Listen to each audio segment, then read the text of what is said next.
Reading with your kids. Hola, ni hao, konnichiwa, assalamu alaikum, shalom, mahaba, ciao, bonjour, namaste, jumbo, bienvenidos. Hey, my name is Jed Lee. Welcome to Reading with Your Kids. We are coming to you from the beautiful, wonderful, historical neighborhood of Reedville, the loveliest little neighborhood in all of Boston. We are so very honored and absolutely delighted that you join us in our mission to help all families grow closer through reading. We do that by sharing fun, thoughtful, and thought-provoking conversations with fascinating people who just happen to be writing books for kids of all ages. You can join us in that mission by telling all of your family and friends about the show and letting them know that they can hear us on the WREB AM/FM 24/7 radio network, and they can find us on the iHeartRadio app, on Spotify, Apple Podcasts, Good Pods, Podcast Addict, CastBox, Player FM, Audible, Amazon Music, YouTube. Wherever you find your favorite shows, you can find Reading with Your Kids. I can't wait for you to meet our guest today. First up, Kim Bussing is here to celebrate Rapunzel and the Sea Witch. It is part of her Princess Swap series. And later in the show, Dr. Whitney Caceras is here to celebrate my one-of-a-kind body, the ultimate guide to caring for me.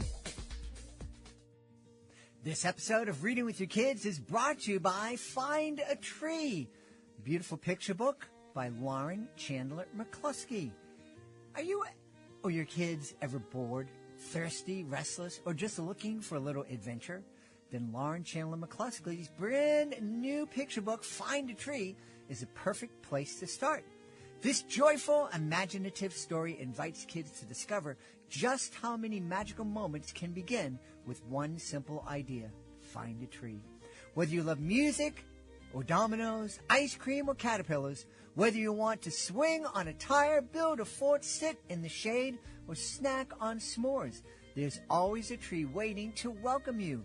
Perfect for nature lovers, curious kids, and families who want to slow down and explore the world right outside their door. If you've ever wanted to find a tree, this is the book for you. Pick up your copy of Find a Tree and let the adventure begin. Hey, I want to let you know that this episode of Reading with Your Kids is brought to you by Chicken Coop Chaos by Nancy Tavares. Are you ready for some barnyard fun your kids will absolutely adore? Then you've got to check out Nancy Tavares' delightful books, Chicken Coop Chaos and Chicken Coop Chaos Christmas.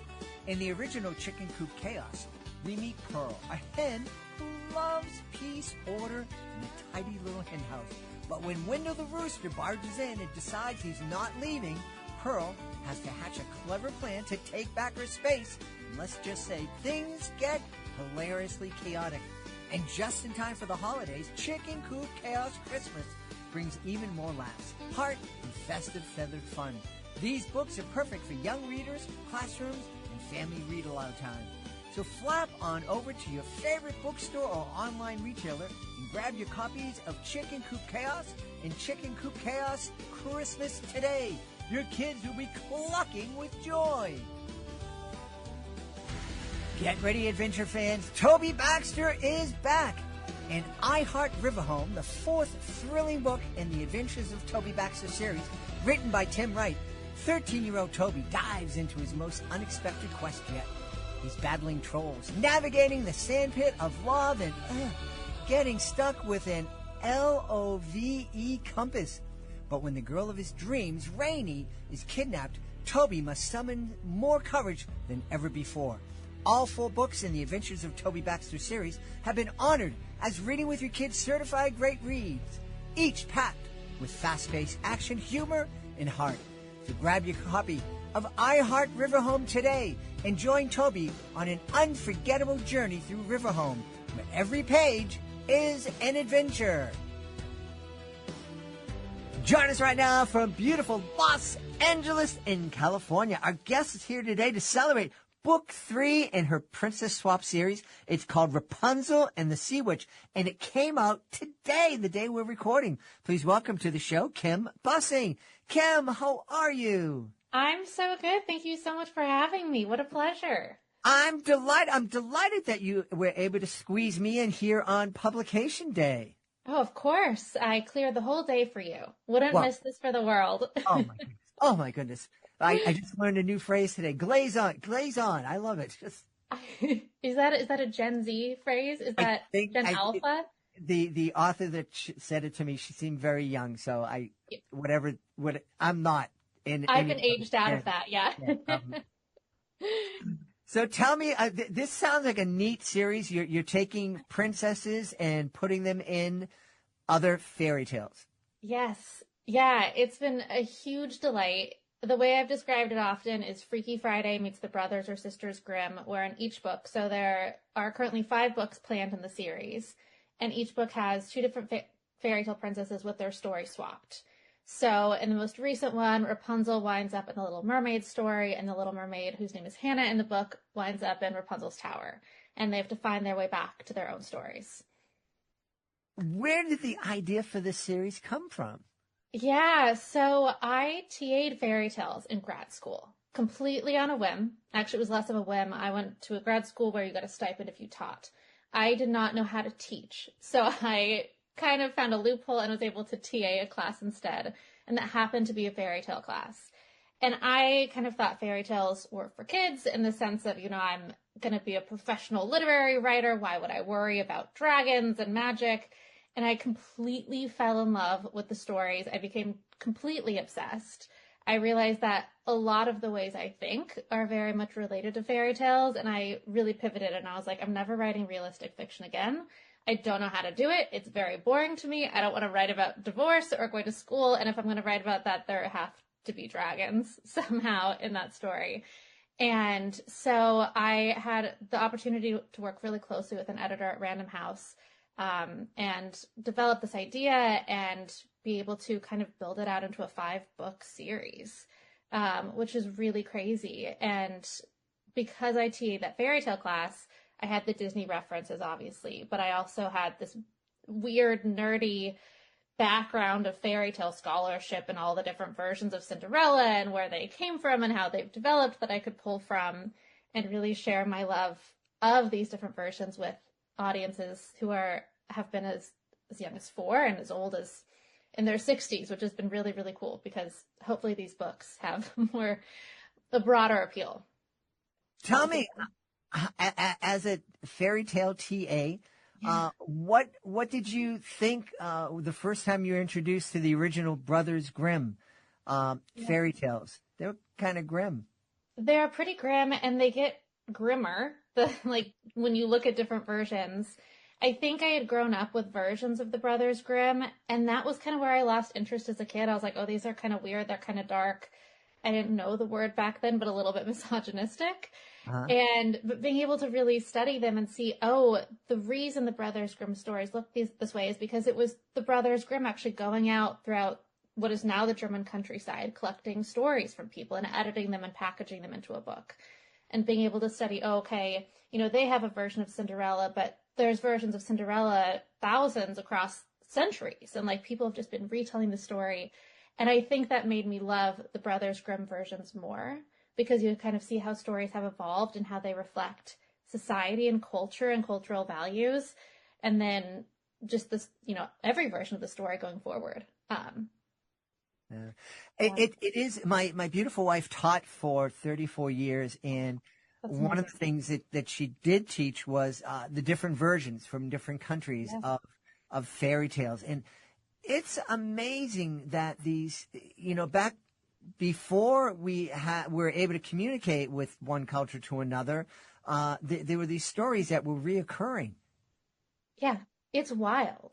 I don't completely understand myself how these things happen. One of our very first assignments that we give students in the class that I TA'd was to go talk to someone, a stranger, a roommate, your grandma, and ask them for Little Red Riding Hood. And 99% of the time, they had a version of it. And it obviously differed a lot. Sometimes different things happen at the end of that story that range in terms of happiness, but everybody could recount a version of it. And it's just so universal. And, this was at a big, big university. There are people from all over the world, and it still existed. And I think I always say that fairy tales are the most honest forms of storytelling, and they reflect, the core human conditions so accurately that I think that's why we have these things that, existed in different cultures and eventually came together as more, contact happened. Yeah. I've read books and I've heard different people talk about the theory that our ideas don't start here. Yeah. They come from and they come to us, and we can choose to act on them and bring it out. And when I hear about, there was a Cinderella in England and in Germany and in South America and Mexico, I'm thinking maybe there's some validity to that idea. Yeah. Yeah. The collective unconscious, right? Yeah. I didn't have that fancy word. I wasn't a TA. Yeah, that was psychology back in undergrad. It's one of the few things I remember, but I can whip it out when needed. So tell us the story about how does Rapunzel deal with the sea witch, and how does the Little Mermaid get out of the tower? Well, I don't want to spoil it. Okay. I don't want to spoil it, but luckily those are in the first few chapters. But what I think is really fun for readers, and what was really fun for me is, Rapunzel is the princess in the highest place, and the Little Mermaid is the princess in, geographically, the lowest place, and having to see them kind of figure it out and work with, their intelligence, their kindness, their creativity in new ways to, figure out, if you are in a tower that's hundreds of feet in the air and there's no stairs, what do you do? But that is a reason, you'll have to read the book to find out. Is there something magical that we see happening that puts the princesses in their different stories? Yes. So that has been kind of building over the 3-book arc. So this is the first book where we really do discover why all these swaps are happening. And the next 2 books in the series kind of build upon the consequences of that. But here is where we really see why is this happening across 3 books? Is it random? Is it planned? Who's behind it? All of that. Yeah. You mentioned that you worked closely with an editor in creating the series. Was it something, did you just come up with the idea and the concept for the series and pitch it to them and take it from there, as opposed to writing a first manuscript and having them buy it? Yeah. I was very lucky. I was able to, because I had told my agent that I really, really wanted to get into fairy tales, I was able to make that connection and kind of build it out and build out the ideas. And then it ended up becoming a 5-book deal before the first 2 were even out in the world, which was really, really wild. But I had not planned for 2 more books. That became a real test of how do you write a series when you aren't used to thinking in a 5-book arc. But it's been a really, really good challenge. And it's forced me to become a better writer, hopefully, over the course of the series. That's neat. So tell us, so this is book 3. Who else in the series are we meeting? Yes. So in book 1, we had Cinderella and Belle. And I think every book really has its own flavor based off, all of the different versions that we have of these stories. So I think book 1, it's a little bit, I don't know if it's cozy, but there's less really intense action. Number 3 has a lot of action. And then number 2 is Snow White and Sleeping Beauty, which was surprisingly difficult because their origin fairy tales are pretty similar. In some cases, they're the exact same one. So we really get to see them. It was kind of a challenge to build them out as fully fleshed characters. And even in the Disney movies, they are pretty stereotypical princesses without a lot of personality. So that one also has some action. That does have the dragons, which has been a hit so far. People love the dragons. Book 4 will have the Frog Princess and Wendy from Peter Pan. And book 5 is the Swan Princess and Little Red Riding Hood. Very cool. Very good. How much fun is it to take these classic characters and make them your own? So much fun. So much fun. But I've been writing fan fiction since I was a kid. When I was in 2nd grade, I was writing Totally Spies and Neopets fan fiction. I think I've always really loved the idea of getting to be in conversation with existing stories. And this is really sometimes I sit down and I'm like, oh, my work today is watching Into the Woods. That's amazing just to get to see how different people are thinking about these characters. And when I build out the characters, I really like to look at all the different versions and see the core personality traits that each embodies, and also how different people have thought about them, to see, where what are the core threads that we're continuously dealing with? Do I want to push against that? Do I want to embrace it? Also, what are fans hoping to see? Like, if I was just reading this book, what do I want to see Little Red Riding Hood do or have? And I think it's the hood, of course, the cloak. But it's been a huge blast just to sit down and get to know these girls. Mm-hmm. Mm-hmm. Is there one thing other than them being princesses that connects all these characters? Only in the sense that they are in fairy tales. Okay. I try on the page to make them feel like very separate, very distinct. They all have their own families, their own lives. They just come from a fairy tale and people know their names. Yeah. Neat. Yeah. I love that. Yeah. I was reading on your website that you're also the founder of a studio that does branding and marketing. Can you talk a little bit about that? That's how it dated. I actually have a full-time job in branding and marketing now, recently. But yeah, so at the time I had founded my own marketing and branding agency just because, I mean, one, a lot of people don't know, like being an author, you typically do have to have another job. It's not full-time sustaining for a few more books, hopefully. Mm-hmm. And I really just love telling stories, and my day-to-day with the writing, it's very isolated. Like, I have the privilege of going out and talking to folks like you and going to schools and bookstores, and that's very fun. But when I'm writing, it's me and my imagination and the voices in my head. So it's really fun to be able to take the skills that I have as a writer, the ability to tell stories and work with entrepreneurs and founders and help them tell their own stories and think about how do you actually speak to people in a way that resonates. Mm-hmm. One of the things that I've talked to authors about, if I've been part of a panel, workshop, or just talking to them individually, is that as an author, you are creating your own brand. Yeah. It's easy to kind of see what your brand is becoming right now as an author with this kind of Freaky Friday fairy tale situation. Was that something in your mind when you pitched the idea? Were you thinking, this is going to be great for my author brand? Yeah, that is a really good question. I had no idea what it would be like at all to be published. Because I went to an MFA program, I did have a lot of friends who went off and became published, so I kind of witnessed that. But I did not understand how much of your personal brand, how much marketing and business building is required as an author until kind of the first book came out. And people were like, "Where's your website?" And I was like, oh, I need one of those because that, people really do want to connect with artists. And I'm sure you've had these conversations on panels, artists in different ways now because of social media and all the connection that we can have. And I am glad that this is where my brand ended up, because I do think that fairy tale retellings, mythology, whatever fantasy I do, I think will have fairy tale elements. That's where I want to stay.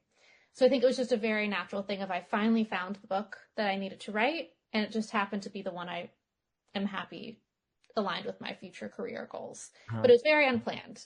Yeah. Yeah. How, if you're sitting down with a new author, maybe they have a couple of picture books out there or whatever, what kind of things would you advise them to think about as to help them kind of define their brand? Yeah, I think it's really figuring out what are the through lines in the books that you're writing? Whatever you're turning to, what excites you the most and what continues to appear in different manuscripts. Because I think that took me a really long time to figure out. I was trying to get published for 10 years, writing a bunch of books in different genres for different age ranges, and I just could not figure out who I was as a writer, and therefore, I didn't have a strong brand. I was like, I write everything. Mm-hmm. And there is a world in which you can write everything. I mean, there are authors who write poetry and short stories and fiction of all genres and nonfiction, but I think it's just really pinpointing what impact do you want your work to have? And that could be, where do you live? What genre do you live in? Or really like what are you giving to your readers and how are you showing up as a writer?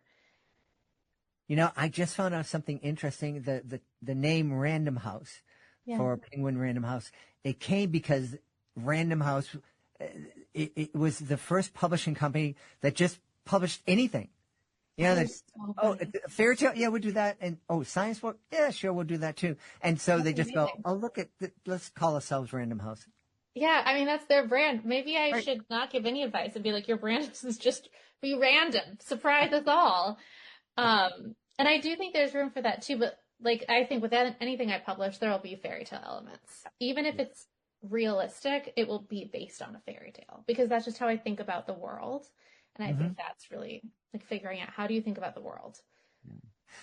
One of the things I like to think about is the kind of conversations a family can have as they're experiencing an author's book together. Because that's what we're all about is reading with your kids. And we want middle grade readers to read with their parents, to co-read and talk about it in the car. What kind of conversations do you think that they can have reading Rapunzel and the Sea Witch? Yeah. Yeah. I mean, I think what's really fun is that people come to these stories with expectations. And I really like that people know these books, especially because a lot of the things that people say to me are, princesses are for girls or they're just about happy endings. And I really, really want to prove with these books that these books are not just, they're for anyone who wants to read. And that the idea of what a girl is like is not what typical princess movies and books have shown us in the past. So I would love to have conversations or for folks to have conversations around, agency and bravery and how to overcome really difficult things. And I think also how they imagine the story could go based off what they would like to see, right? Like this is basically fan fiction, what I'm writing. It's fairy tale fan fiction. It invites anyone to do it too. And maybe my version of Rapunzel is not their version of Rapunzel. And how would they like to see her get through a situation instead? So really inviting kids and their parents too to feel like they have more of a role in imagining and creating these fairy tales. Yeah. I think that would be a lot of fun, something you could do on an ongoing basis, maybe every Monday on the way to soccer practice. Hey, let's think of an episode for Star Wars. Who would we put in what situation? Yeah. And that's kind of how, I lived my young years. I was an only child with 2 and then 3 working parents. It was all just I would read something and be like, what if? What if someone did something else? And how would that create a whole new world? Yeah. That's a question that I've had a number of authors mention is their starting point. What if? Can you talk a little bit about that, how you came to that and how you utilize it now in writing? Yeah, I mean, I think way back in the day, I have very vivid memories of watching. We had one of those big TVs that had a really big back, those really old ones. And I remember we had the Hobbit animated movie and I'd watch it on repeat and I had dolls and I would act the movie out, but with female characters. I would invent my own characters and put them in the movie and be like, okay, so Bilbo's going through, this adventure, but what if, this girl was here, what would she do? How would she overcome it? And I think that really strengthened that storytelling muscle of always being like, what would happen next? And now I get to bring that to my own work. And when I'm stuck with writing, because, it's very easy to get stuck with a book, that is something I always ask. It's like, okay, you're getting boring. So how do you break out of it? What if this happened? What if this happened? How do you follow those different threads and trails throughout? Neat. Do you have a favorite princess? I used to say Belle from Beauty and the Beast because she liked books. But now I really like the Frog Princess, who doesn't really have her own defined story, but she has a lot of connections to Russian fairy tale history and literature. And I love Baba Yaga, who's a Russian fairy tale character. And so whenever I think of the Frog Princess, I think of Baba Yaga, and I really love that connection. And that actually does happen in the 4th book. I brought in a little bit of Baba Yaga. Have you thought about creating your own fairy tale? Yes. That definitely has, those are some side projects I'm working on that nod to fairy tales and definitely have the bones or share bones of fairy tales, but have their own original characters. That's cool. I love that. I love that. What's after the 5 books are done? What's next for you? Those other books. I would love there to be more princess swaps. I'd love to have more opportunities to stay in that world, maybe in different ways, exploring different characters. a lot of that is out of my hands. I can cross my fingers and hope, and we'll see what happens. But just continuing to write and play with new ideas. I've always wanted to do a Snow Queen retelling. And then I've been wanting to play around with Greek mythology a little bit, especially in the middle grade space. So obviously Percy Jackson kind of owned that. So thinking about like, how can I do my own version that still gets kids excited about Greek mythology, but feels distinctly me and not Percy Jackson. I like that. I think we're going to get a lot of great things coming from Kim Bussing in the future. I hope so. Yeah. Tell everybody, please, where they can go to find out more about Rapunzel and the Sea Witch and find out more about you. Yeah, my website is kim-bussing.com, and you can find Rapunzel and the Sea Witch and the other books in the Princess Swap series at any place that sells books, ideally your local bookstore, and you can find out more about me at my website too. Awesome. And we always encourage our listeners to go to the public library and just say, and if you could mention, hey, I was listening to this podcast. It's called Reading with Your Kids. Do you listen to it? You should listen to it. You're a librarian. But anyway, this one, Kim Bussing is on. She got this great book. I think you should have it in the library. And they'll probably say yes. Yeah, there's no place better than the public library. We've had a great time speaking to the author of Rapunzel and the Sea Witch. It is book 3 in the Princess Swap series. Our guest has been Kim Bussing. Hey, Kim, thanks for being on Reading with Your Kids. Thank you so much. It was such a pleasure. This episode of Reading with Your Kids is brought to you by Trumpet, the Miracle Wolf Pup series. There's a brand new book in the series, and we're so excited to tell you all about it. Trumpet becomes a mom. In this exciting book, Trumpet and Lighthawk, now a bonded pair, start their own family with their very first litter of pups. Families can read together, schools can explore the importance of wolf packs in conservation, and Trumpet fans everywhere can celebrate this milestone in her incredible journey. Grab your copy today. Available on Amazon, Barnes & Noble, select bookstores, and the Wolf Conservation Center, where Trumpet and her family live. Plus, 50% of all profits go right back to supporting the Wolf Conservation Center, with more donated to Lighthawk Conservation Flying. So grab your book today and have a group haul for Trumpet and her family. Attention, this important consumer alert is brought to you by CBC Funding. Hey, did you know it's possible to receive upfront money from your structured settlement, annuity, or pending lawsuit? It's true. If you are receiving a structured settlement spread out over time and you want a lump sum amount delivered immediately, then you need to call CBC Funding. With your cash today, you can pay off credit card debt, pay medical bills, fund your education, or improve your home. You don't need to wait. Structured settlements are commonly used to resolve personal injury lawsuits. Annuities, they're designed to spread payments out over 10 or 20 years. For many of you in need of money today, this simply does not work. If you have a structured settlement and you want cash now, call CBC's Settlement Funding. Here's the number. 800-442-0665. 800-442-0665. That's 800-442-0665. This episode of Reading with Your Kids is brought to you by Princess Naomi Helps a Unicorn, a dance-it-out creative movement story for young movers. Unicorns and horses and snakes, oh my! Interactive movement wrapped up in a charming story of sibling angst, anger management, compassion, and triumph. Fed up with her annoying sister, Naomi storms out of the castle, only to discover a unicorn in need of help. With a sense of purpose, she quickly forgets her anger. Princess Naomi is just one of the many wonderful books you can find at onceuponadance.com. A mother and daughter duo with a passion for dance and storytelling. They strive to share joyful movement, honor the beauty and discipline of ballet, and foster freedom of expression. Check it out today, onceuponadance.com.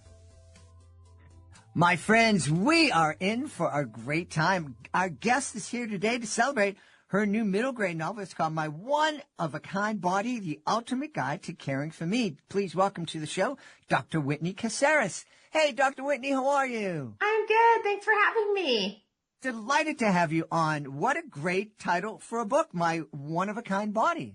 Yes. Well, the point was to help kids see themselves as good, as all bodies being good, even if those bodies look different than what we might consider kind of the like quote unquote ideal, big bodies, kids that have cerebral palsy that need to use crutches or a wheelchair, kids of different skin color. So trying to bring some more inclusion and representation. And I also love that my one-of-a-kind body, it says right out there, right in the title, that we're unique. Yes. And my body is unique, and I need to learn how to take care of my body. For sure. I think one thing that happens, and I'm a pediatrician, so this happens even in my own clinical office, is that we kind of treat everybody the same. We forget that people are individuals, so they have different preferences and also capabilities or affinities when it comes to movement, when it comes to food. I have an autistic daughter, and so one of the characters in this book, which it's very story based. So it has a cast of characters, 5 characters that all come together at a camp. Then they go home to their respective places across the U.S. with very different families. But it also has kind of didactic learnings for kids. So there's activities throughout the books, and there's things that kids can kind of reflect on during the book. But one of the characters in the book is based off my autistic daughter, who is now 12. And for such a long time, she struggled because she wasn't going to be the kid who was on the sports team. She wasn't going to be the kid who even was quite as strong as some of her peers because she has hypotonia, which means kind of low tone in her muscles.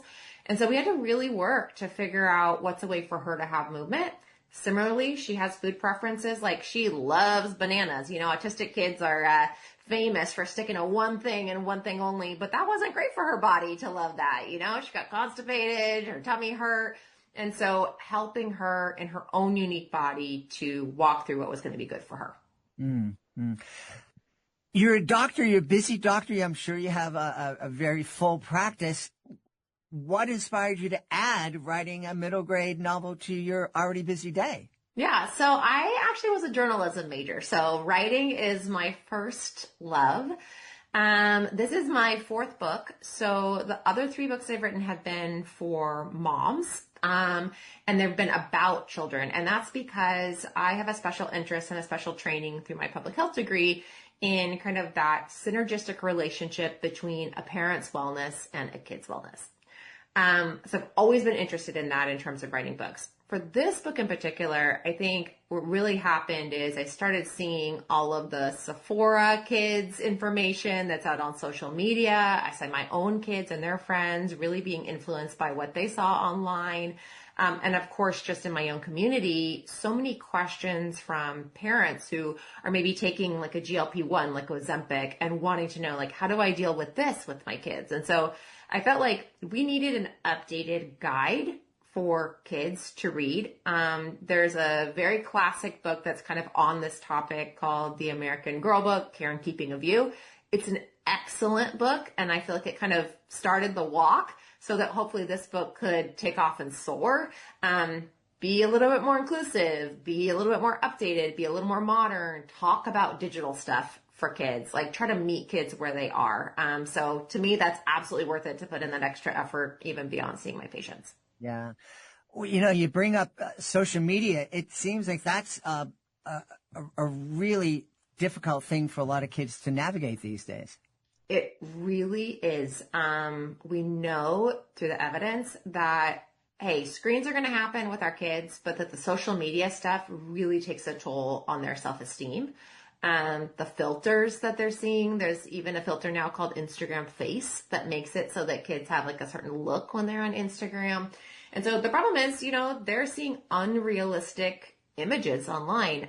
In August, Vogue put out the very first ad that was with AI generated models. So our kids are up against it. Now, we've always been up against it, especially I would say as women, but I think as, boys as well. I grew up in diet culture, in the 80s and 90s with the Weight Watchers ads and Slim Fast and The Biggest Loser and all of those things. And so we've come a long way, but it's almost like social media has replaced that as the area where kids really struggle, and that we have to help them really to be their own advocates on social media. In addition to us setting parental controls, I do a lot of educating families about what are the things that they need to look for, and kids directly too. So what are some of the things we need to look for? Yeah. So one of the things is kids need to be aware of what their algorithm is showing them. So I like to tell kids, and I tell kids in the book, um, you know, your algorithm starts to tailor things toward you based off all the stuff that you look at. So if you start seeing a bunch of stuff that's about glow up trends or, makeovers or here's my beauty routine or life in the day of these influencers, that means you need to go in to your social media, and I show them how to make it so that these keywords aren't there anymore. So you're not seeing that for a while. So you can retrain the social media. And kids find so much power and empowerment from that, of being like, wow, I get to be the one that actually can have some control over this. That's really cool. I'm in shock here because I had absolutely no idea. Sometimes I look and I go, why am I seeing all this? Yeah, it's all. Now, some of it, if you clicked on one ad, then an advertiser on the back end, they can still show you things. But a lot of it is based off however much time you're spending on a video or on an ad or how many times you click it. That's what it's going to show you again and again and again, because it's saying basically, oh, this is something that you like. So let me show you more of it. So I think that's number one for the kids, is giving them some empowerment, giving them some tools. Number two is really working with them to have conversations with their parents around how much time they're spending on any one app. So in the book, we go through, okay, what's a conversation you could have to make sure that you feel safe online? Do I need to set it up so that I only am spending 30 minutes a day on YouTube or on, social media, as opposed to 2 hours a day? That makes a huge difference. We want kids to be seeing other educational content. And then really parental controls is the other piece that I educate kids on, about it not just being your parent being mean or your parent trying to be like the bad parent. It's them trying to protect you. And if you're under the age of 12, that really the social media stuff in general needs to always be that you're with a parent and they're looking at it with you. Yeah. One of the things that I guess very early on, we started reading with your kids 8 years ago, and I had an internet expert come on, and one of the things that he shared with the audience is that in addition to this wonderful thing that your kids can carry around in the pocket that gives them the world, gives them a chance to interact with the world, it also gives the world a window into your kid. Yes. And that, to me, is very scary. Can you talk a little bit about that and what parents should be aware of? Yeah, I mean, if your child is putting things out on social media, first of all, it's giving information about your kid, but also it's sending data back to those advertisers. I think that's another place where kids feel a lot of like justice warrior stuff around this, is when they realize like, oh, people are marketing to me. Oh, people are using me to make money. They get pretty fired up and they want to do something about it. 7-year-olds, 6 and 7-year-olds, all the way up to 12-year-olds are naturally justice warriors. They tend to be looking out for like a number one, they're looking out for themselves. But when they start to feel like, oh, these people are using me. Oh, these people are like not so great. Then they feel like they want to do something about it. So that's really cool in my mind. And firing kids up is one of my favorite things to do in that arena. Yeah. I had an interesting, my kids are older now, but when I first had my website, I put it up. I had a picture of me on stage with my little kid, and they were cute. My daughter was a baby. I think my son was 5. And when they get to be around 9 or 10 years old, they said, yo, Pop, can you, change the picture? We're not babies anymore. And I did. I went out and we got rid of that. And I didn't even have access to the picture. That was created for me by a designer. Yeah. And then I'm on my computer and just Googling myself to see what people are saying, see what's out there. And that picture popped up. Yeah. And I sat down with my kids. I goes, look, that picture, you asked me to take it down. I took it down. It's not on my website. It's not on any of the devices that I had. It's not there, but it's still online, and it will always be online. Ever. And that drove home. And they were, I think, 12 and 13 at the time. And it's like, hey, you got to be careful what you put out there, because it's always going to be out there. Yes. Yeah, 100%. I mean, I think we're starting to see how employers are even looking at like Facebook profiles or Googling people and seeing what they're putting up. Whatever you put out there into into the ether, it stays there. And it can sometimes define who you are, even if that changes or even if it's not a real picture of who you are. So yeah, absolutely, for other safety reasons too, in terms of like catfishing and stuff like that, kids need to understand about their social media use. But for me, in this particular book, I wanted it to be about kids understanding what they're seeing online most of the time isn't real, or it's someone trying to make money off of them, and that over time it's going to hurt them long term. And the more you see of anything, the more that you start to believe it, good or bad. So how do we kind of shift the focus? The other thing that I really wanted in this book is it to not be scare tactics around nutrition or around movement that weren't actually going to work for kids. I think because I have an autistic kid and also a kid with ADHD, I understand like the nuance of what kids will actually do, what actually works in a household. So we did a lot of like, we know you're going to feel irritated when your parent says this, or we know that you're not always going to eat 5 vegetables a day, or, we know that you're not always going to feel good about your body, and that's okay. And instead of trying to make it full of platitudes. And reviewers so far and parents so far who have read the book have said that's one of their favorite things about it, is that it's really grounded in reality as opposed to being this fairy tale of what we hope our kids will do when it comes to health. Right. A kid reading My One-of-a-Kind Body, are they going to feel more empowered to ask questions when they visit their own personal Dr. Whitney? Yes, this is really important for me as well. I could have written a book for parents about kids first, and I didn't. That book is in the works. It'll come. But right now, this is a book for kids first, because I think that when you're in the doctor's office, even for me as a doctor, when I go to my own doctor, there is this power differential where you feel like, oh, I shouldn't ask any questions, or I don't know as much as you, or, whatever. And so kids feel that too. And so I wanted them to have questions they could ask. I put a whole section in the back that said, questions kids ask me and things I say back.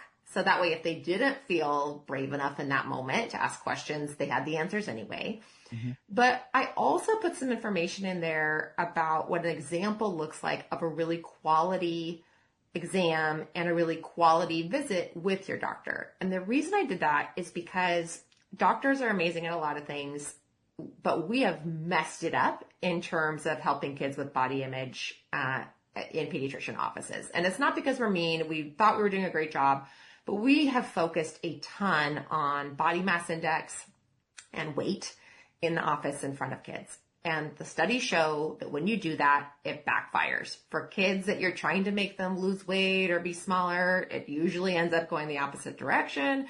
For kids who are already smaller, it usually makes them hypervigilant around their weight and around their size.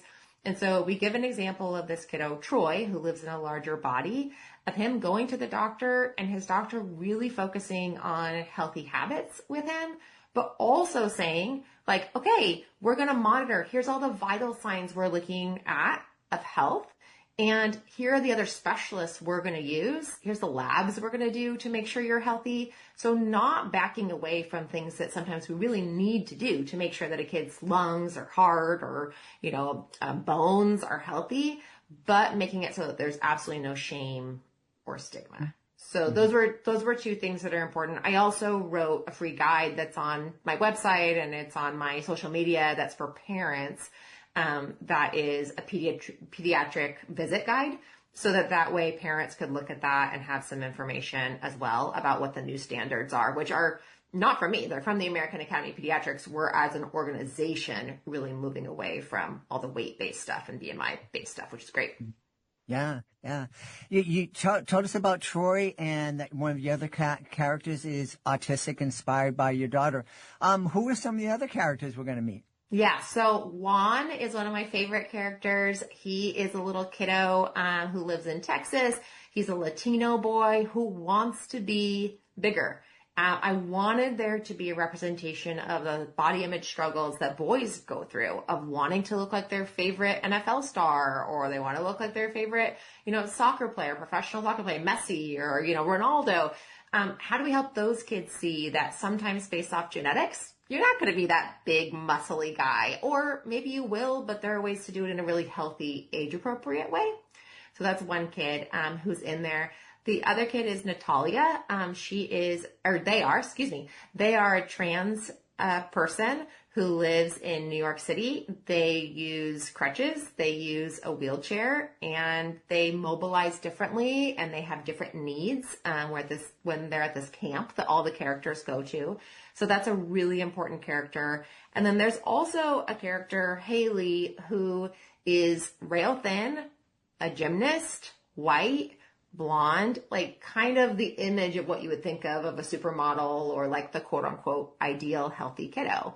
And it turns out in the book that she is probably the least healthy when it comes to her mental health and the way that she thinks about herself and she thinks about her body. She has a mom who has an eating disorder. It's very clear in the book that that's what's going on. Her mom won't let her take a look at her when she gets out of the shower, and has a towel around her, like, don't look at my fat body. And so that kiddo really has to come to grips with, how do I be okay with, what if I'm not this size as I get older? What if things change for me? And how do I enjoy food and enjoy movement versus always feeling like it has to be a punishment or something about restriction? Mm-hmm. Yeah. It sounds like something that parents and kids can really enjoy, if not reading out loud together, but definitely co-reading and then having conversations in the car on the way to school or soccer or ballet or whatever. Are there any kind of specific conversations you think families will be able to have reading this book? Yeah, I think a lot of conversations about self-compassion, about a lot of conversations about body bullies. So if there's someone who's making fun of your child, a lot of conversations about that question that, unfortunately, I've had from both of my kids, which is like, Mom, am I fat? I mean, which happened at the age of like 8 or 9 for both of them when their bodies started changing. We know that bodies go out before they go up. And so that happened for both kids. And in talking with other families in my practice, it's happening left, right, and center. So that conversation is going to be easier to have. And then also conversations around the other kind of like less, sexy parts of taking care of yourself, around making sure you have enough hydration, making sure you have adequate sleep, making sure that you're resting and not overworking your body, making sure that if you are the kid who's like on the soccer team or that you're in the rugby thing, that you're not doing only one thing, that you're making sure you're moving all the different muscles. So I think a lot of conversations. To your point, this is a great book for a parent to straight give to a kid and say, hey, here you go. It's also a great book to just put on a kid's bed in their bedroom, to put in the bathroom. It's a great bathroom book for kids to have available to them in maybe more private moments when they want to just stop and look and learn. There is a little bit of puberty discussion in it, but it's very gentle. The American Academy of Pediatrics actually has another book called Uology that's fully about puberty. This is not that book, but it gives kids information. The point of including it was because we want kids to know their bodies are changing and that that's normal and that that's a good thing. And if you have acne and if you have stinky armpits and all that stuff, you're not weird. You're totally normal. Mm-hmm. You mentioned that bodies grow out before they grow up. I'm almost 100. Any chance I'm going to grow up soon? Because I think it's done for you and I. So our job is going to be about accepting our bodies, and when we're around kids, using language that's going to be body affirming and not body shaming. But yeah, I think you're probably not going to grow up too much. Well, actually, I'm growing down. There you go.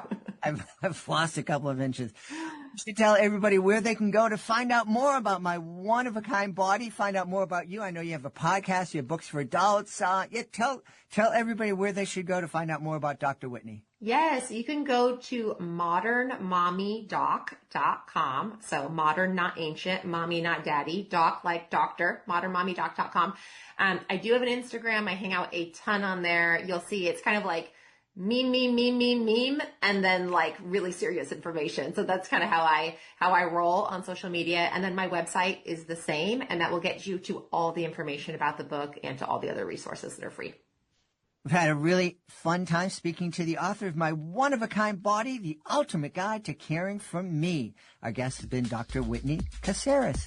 Dr. Whitney, thanks so much for being on Reading with Your Kids. Thank you. We hope you've enjoyed this episode of Reading with Your Kids, and will join us for the next exciting episode of the show. Hey, if this episode gave you something to think about or made you smile, please consider sharing a link to the show with someone you love or someone you think could use it.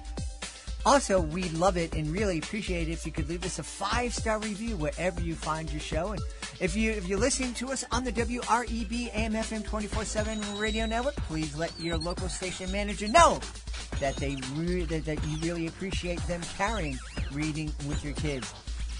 Please connect with us on social media, facebook.com/readingwithyourkids, @readingwithyourkids on Instagram, @JedleyMagic on X. Our YouTube channel, youtube.com/readingwithyourkids. And our website, it's readingwithyourkids.com. Hey, if you're looking for a past episode of the show, the easiest thing for you to do is to go to readingwithyourkids.com. Right there on the welcome page, there's a big button that says listen to all the podcast episodes here. Click on that button. It'll take you to a page where you can use a toolbar, a little search tool. Enter in whatever guest it is that you're interested in listening to. Put that name in there, and it's going to pop right up for you. It's a great way to find our past episodes. We have almost 2,300, so you don't want to have to scroll through all the episodes to find that guest that you're most interested in. Just go to readingwithyourkids.com, click on the listen to the podcast here. You can also subscribe to the show there. Go to that player page and use that search tool up at the top of the page and find who you are looking for. Want to thank the folks who made today's show so wonderful, starting with our guest, Kim Bussing. Please be sure to check out Rapunzel and the Sea Witch. Also want to thank Dr. Whitney Caceras. Please be sure to check out My One-of-a-Kind Body, The Ultimate Guide to Caring for Me. I want to thank my team. I think they're pretty incredible. Fatima Khan, Chris Doherty. I want to thank my beautiful wife for all the support she gives me. Most of all, we want to thank you. We love when you join us, and we miss you when you're not here. So please subscribe to the show wherever you find your favorite show so you don't miss a moment of the show, and we don't have to be sad. But we're also very, very thankful because you are making a difference in the world. You are making the world a brighter, kinder, more empathetic place. You're making the world a better place. And you do that every single time you read with your kids. I'll be looking for you in the next episode of Reading with Your Kids.